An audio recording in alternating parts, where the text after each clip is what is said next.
दूसरी जानिब वज़ीर क़ानून आसिम नज़ीर तारड़ ने मीडिया से गुफ्तगू में कहा है कि तरमीम पेश करना पार्लियामेंट का आईनी इख्तियार है। उन्होंने बताया कि वज़ीर आज़म ने इस्तिस्ना से मुतालिक तरमीम वापस लेने की हिदायत की है, जबकि दीगर ओहदों को जो इस्तिस्ना दिया जा रहा है वो इंतज़ामी नौयत के नहीं। वज़ीर क़ानून ने कहा कि मुजव्वज़ा आईनी तरमीम पर 80 से 85% मुशावरत मुकम्मल हो चुकी है होगी।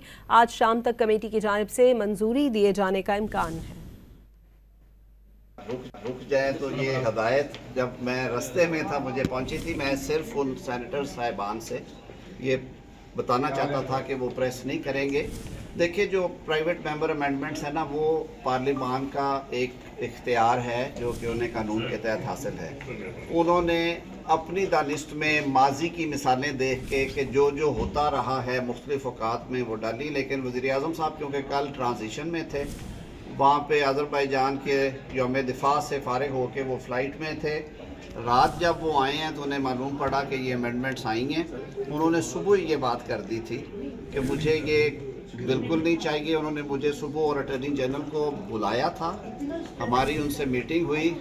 उन्होंने कहा कि आप जब मीटिंग में जाएं तो उनका शुक्रिया अदा करें दोनों सेनेटर साहिबान का, और उन्हें बताएं कि मैं बिल्कुल इस तरह की इम्यूनिटी लेने में इंटरेस्टेड नहीं हूँ। वजह फ़र्क सिर्फ ये है कि जो दीगर उहदों को इम्यूनिटी दी जा रही है उनके फंक्शंस एग्जेक्टिव इन नेचर नहीं है।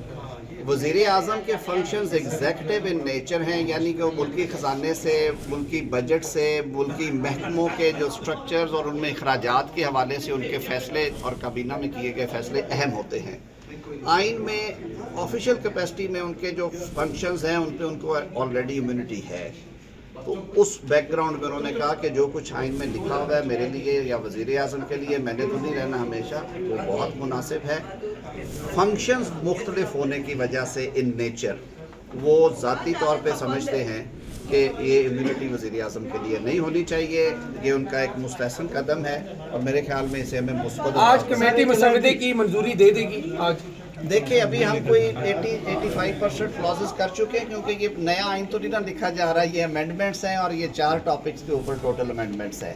तो हमारा 80% काम तो पूरा हो गया है। अब लंच की और नमाज की ब्रेक की है, उसके बाद दोबारा बैठेंगे। हमने जो 3 टॉपिक्स हैं जो मुत्तहिदा कौमी मूवमेंट के हवाले से बिल की है 140A का, उस पर भी बात होनी है। जो अवामी नेशनल पार्टी है उसकी एक तजवीज़ है, उस पर बात होनी है। और जो बलोचिस्तान अवामी पार्टी बलोचिस्तान की सूबाई असम्बली की नशिस्तें हैं उनमें जोग्राफियाई हालात की वजह से इजाफे की तजवीज़ पे बात होनी है।